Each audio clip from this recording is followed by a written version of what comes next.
Insécurité, les coupeurs de route troublent encore une fois la quiétude des honnêtes citoyens. Des cars, en partance pour le Burkina Faso, ont essuyé des tirs sur l'axe Bouaké-Katiola de la part de ces malfrats, faisant ainsi 4 morts et plusieurs blessés. Bouaké, renforcement du système éducatif. Les enseignants de Côte d'Ivoire bénéficient désormais de 2 guides adaptés pour leur recyclage en vue d'un enseignement de qualité. Bouaké, lancement de la revue ivoirienne des sciences juridiques et politiques, une initiative qui permettra une remise à niveau de l'enseignement dans le système académique et constitutionnel.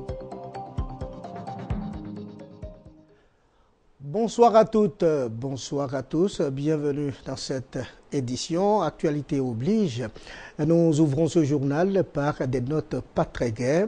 En effet, des cars en partance pour le Burkina ont été attaqués hier très tôt le matin par des coupeurs de route.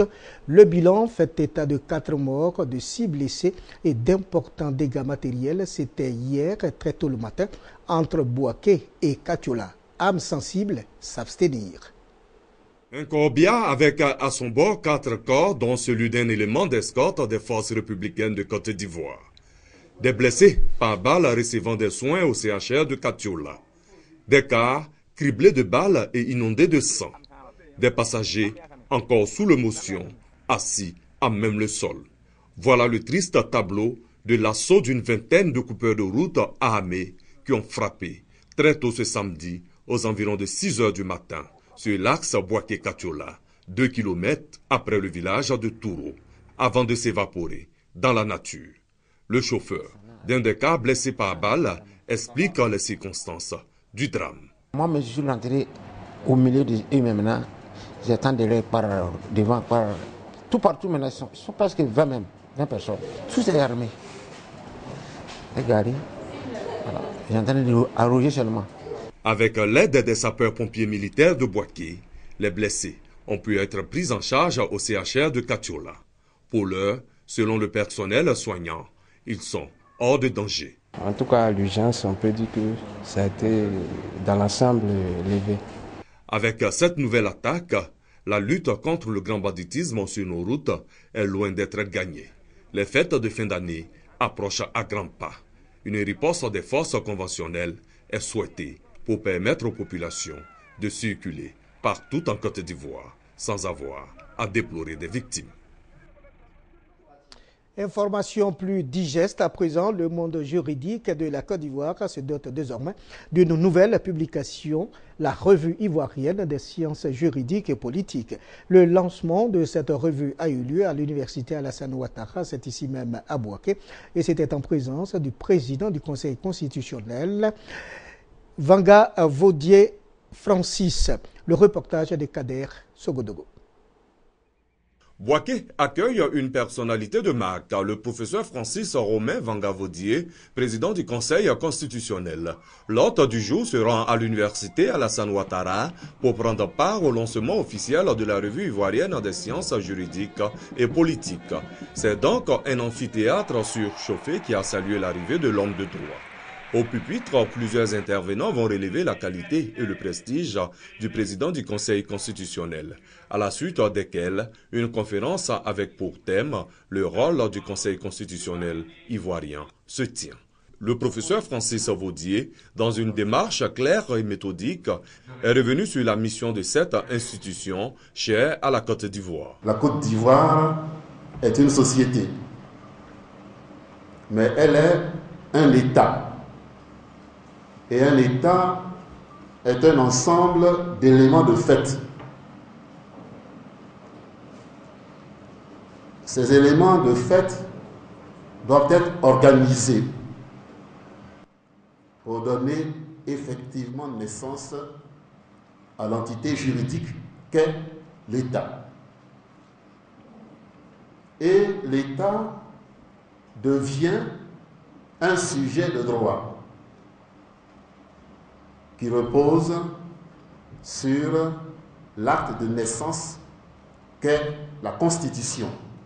Le Conseil constitutionnel veut se rapprocher davantage des populations Pour y parvenir, l'institution peut compter sur les juristes de la sphère universitaire ivoirienne qui lancent un trimestriel de 160 pages dénommé la Revue ivoirienne des sciences juridiques et politiques. La recherche ne peut se faire que dans un cadre et la revue représente ce cadre-là pour que nos enseignants contribuent à l'évolution de la science juridique. La revue des sciences juridiques et politiques va permettre à plusieurs juristes ivoiriens de faire des publications en faveur des étudiants, mais également de tous les amoureux du droit.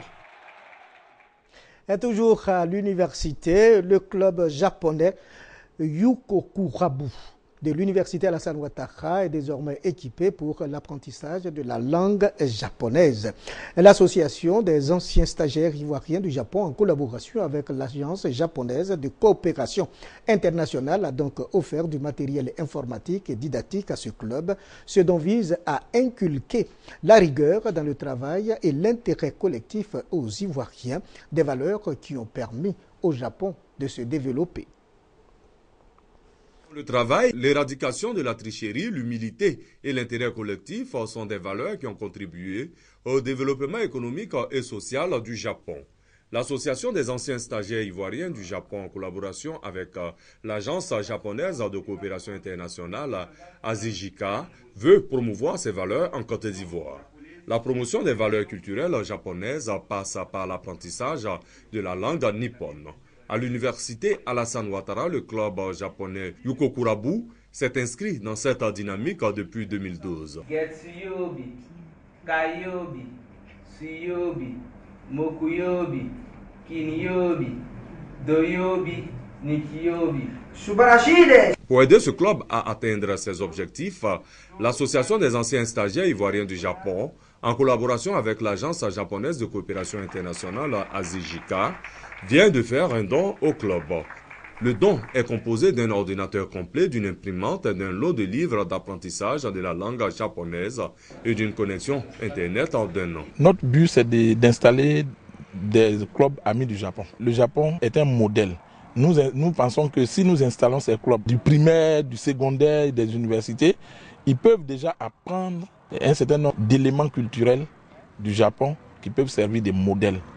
L'Association des anciens stagiaires ivoiriens du Japon, en collaboration avec l'Agence japonaise de coopération internationale ASIJICA, est née en 1987. Toujours dans le domaine éducatif, les enseignants de Côte d'Ivoire ont désormais deux guides adaptés pour le recyclage en vue d'améliorer les résultats scolaires. Les ouvrages ont été officiellement présentés à Bouaké au cours d'une cérémonie de dédicace. Une invitation à mettre le management au service de la pédagogie pour un enseignement de qualité. Guide pratique pour un enseignement efficace et formé pour l'entreprise. Deux ouvrages adaptés pour permettre aux enseignants de se recycler afin d'améliorer les résultats scolaires et surtout pour une éducation de qualité. Ces œuvres ont été officiellement présentées à la famille éducative au cours d'une cérémonie de dédicace.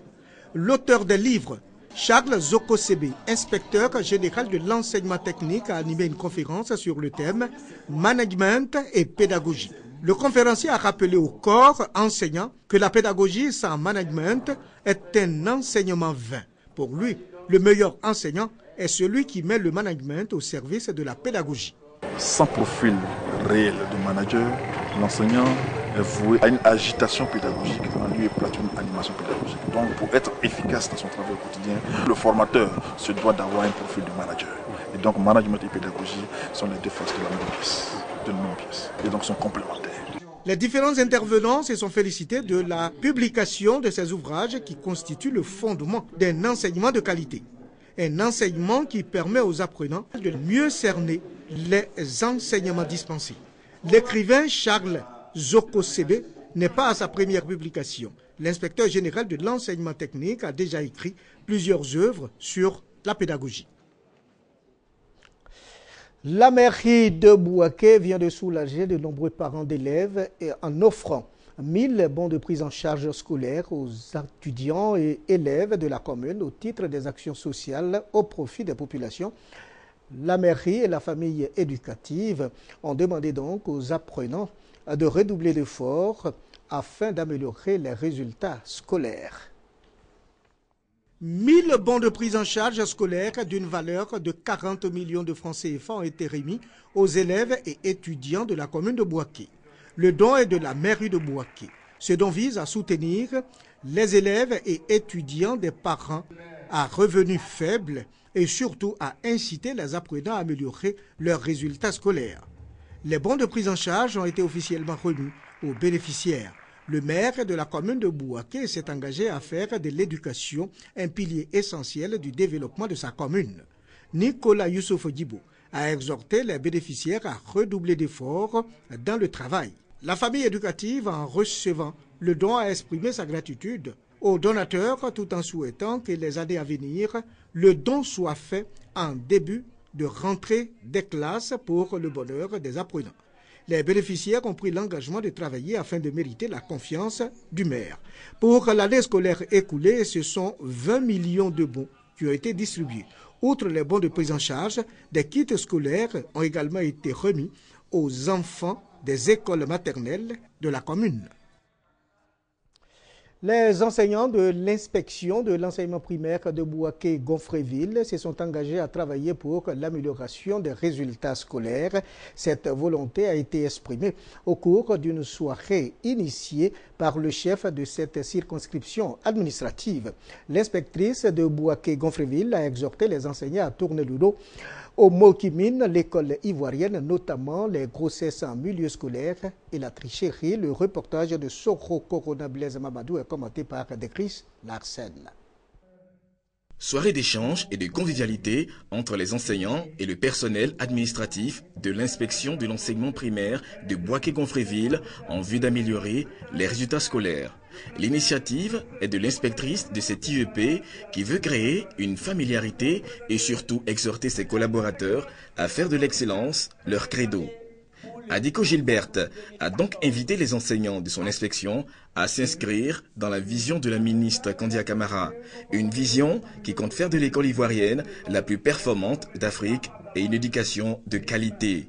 Le directeur régional de l'éducation nationale et de l'enseignement technique de Bouaké 1 a encouragé l'initiative tout en engageant la famille éducative à travailler afin de faire de Bouaké le pôle de l'excellence. À cet effet, ces enseignants ont été sensibilisés sur les conséquences néfastes des grossesses et de la tricherie en milieu scolaire. Les encadreurs ont été exhortés à tourner le dos à ces pratiques qui ternissent l'image de l'école ivoirienne. L'inspection de l'enseignement primaire de Bouaké-Gonfreville compte 129 établissements scolaires avec un effectif de 30 000 apprenants pour 629 encadreurs. L'IEP de Bouaké-Gonfreville a enregistré, au titre de l'année scolaire 2013-2014, un taux de réussite de 89,69% au CEPE. Niéméné, c'est dans le département de Dabakala. Niéméné a un nouveau chef. Son arrêté de nomination lui a été remis, ce qui a donné lieu naturellement à une belle fête. Le nouveau chef entend travailler pour la paix et la cohésion sociale entre ses administrés. Kadek Sogodogo. En vertu des pouvoirs qui me sont conférés, je vous remets de manière officielle votre décret de nomination en tant que chef de village de Niéméné. Bassé Benoît, sous-préfet de Niéméné, remet l'arrêté de nomination de Fofana Kodongo Justin. Par cet acte, il devient officiellement le tout nouveau chef du village de Niéméné. Ce brillant ingénieur des télécommunications à la retraite a ainsi la lourde tâche d'être le relais entre le village et l'administration. Une mission qu'il compte mener à bien. J'assumerai pleinement mon rôle d'auxiliaire de l'administration et de juge de paix dans les villages. Niéméné a été érigé en sous-préfecture en 2012. Le village dispose d'infrastructures communautaires de base, dont un centre de santé, une école primaire, l'électricité et l'eau potable. Des acquis et bien d'autres à venir que le nouveau chef du village compte remettre à profit pour assurer le bonheur de sa population. Parlons maintenant de la Journée nationale de la paix et de la cohésion sociale. Cette journée a été célébrée hier, samedi 15 novembre 2014. La célébration de cette journée vise à cultiver les valeurs de paix et de cohésion sociale, la commémoration de la paix a eu lieu à Bouaké, à Konakankro et à Botro à travers des séances de prière. À l'occasion de la célébration de la Journée nationale de la paix, la communauté des chrétiens catholiques du diocèse de Bouaké a initié une messe. Sans la paix, il n'y a point de développement ni de quiétude. Alors, faisons de la paix une seconde religion, a exhorté Monseigneur Paul Simeon Awanadjuro, l'archevêque métropolitain de Bouaké. L'officiant du jour a, au cours de cette messe, intercédé auprès de la Vierge Marie pour qu'elle consolide le climat de paix en Côte d'Ivoire. Prières, louanges et chants ont marqué la commémoration de la Journée nationale de la paix à la cathédrale Sainte-Thérèse de l'Enfant Jésus de Bouaké. Cette célébration se fait chaque année, le 15 novembre. Konakankro, village de la commune de Bouaké, la Journée nationale de la paix a été célébrée par la prière. Cette journée a réuni différentes dénominations chrétiennes et musulmanes, autorités traditionnelles et populations du quartier Gonfreville. Occasion pour les initiateurs de cette journée de prière d'exhorter la population à cultiver les valeurs de paix et de réconciliation, à favoriser la culture de la paix à travers des actions de rapprochement. Des messages axés sur la cohésion sociale et la réconciliation ont été prônés au cours de la Journée nationale de la paix à Konakankro. À Botro, on a prié pour la paix. Paix et réconciliation, quel enjeu pour l'émergence à l'horizon 2020. C'est autour de ce thème que musulmans et chrétiens ont adressé des prières à Dieu pour le retour d'un climat de paix en Côte d'Ivoire. La célébration de la paix à Botro, une initiative de l'ONG Radio Santé Villageoise, structure de relais communautaire. L'objectif de cette ONG est de contribuer à la cohésion sociale et à la consolidation de la paix entre les populations de Botro. Autorités politiques et leaders religieux ont apporté leur caution morale à ces messages. Lamine Koulibaly, préfet de Botro, a invité ses administrés à s'impliquer davantage dans la recherche de la paix pour le développement de notre pays. Lolobo, village du département de Béoumi, a un nouveau chef, Nana Kwakoura II. La cérémonie d'intronisation du nouveau chef a eu lieu en présence des autorités administratives, politiques et coutumières de la région. La priorité de Nana Kwakoura II est d'unir les filles et fils de la localité pour le développement de sa région. Le village de Lolobo a un nouveau chef, Nana Kwakoura II. Nana Kwakoura II devient ainsi le 8e chef de la tribu Kwamekro Anoua, localité située dans la sous-préfecture de Bodokro. Nana Kwakoura II a été intronisé au cours du lancement des journées de développement de Lolobo Jidelo, une initiative de l'ONG Yakoli Village École Ouverte, IVO. Le nouveau chef a reçu son arrêté de nomination des mains du sous-préfet de Bodokro, Bosé Charles Michel. La cérémonie d'intronisation a enregistré la présence des autorités administratives, politiques et coutumières de la région. Rassembler les filles et fils de la tribu Kwamekro Anoua pour le développement de la région est l'une des priorités du nouveau chef. Je vais inviter tous les 15 villages à rentrer dans la dynamique pour que nous fassions d'ici 5 ans de cette tribu où nous devons avoir à rassembler tous les fils et les filles. Le sous-préfet de Bodokro, Bosé Charles Michel, a à cet effet prodigué de sages conseils à Nana Kwakoura II. Aussi a-t-il invité les populations à soutenir le nouveau chef dans ses fonctions en vue de la réussite de son règne. Nana Kwakoura II, âgé de 59 ans, est marié et père de nombreux enfants. Il est par ailleurs conseiller pédagogique à Marabadiassa. La Fédération des organisations républicaines pour la cohésion et l'émergence 2015, Force 2015, apporte son soutien à la politique sanitaire du chef de l'État. Le mouvement a donc offert des vaccins contre la méningite à des habitants du quartier Nembo, c'est ici même à Bouaké, et c'est à l'occasion de l'investiture du bureau de l'association des jeunes de Nembo. C'est déjà la période de l'harmattan dans le centre du pays. Une période où la méningite fait de nombreuses victimes. Pour contribuer à la prévention contre cette maladie, la Fédération des organisations républicaines pour la cohésion et l'émergence 2015 ou Force 2015 a organisé une séance de vaccination au profit de 500 habitants du quartier Nembo de Bouaki. À cela s'ajoute un don de matériel pour lutter efficacement contre la fièvre hémorragique à virus Ebola. C'était au cours de l'investiture du bureau de l'association des jeunes de Nembo, AJN. Dans le cadre de l'atteinte de l'émergence à l'horizon 2020, nous avons besoin d'une jeunesse ivoirienne organisée, qui soit à la tâche pour la République.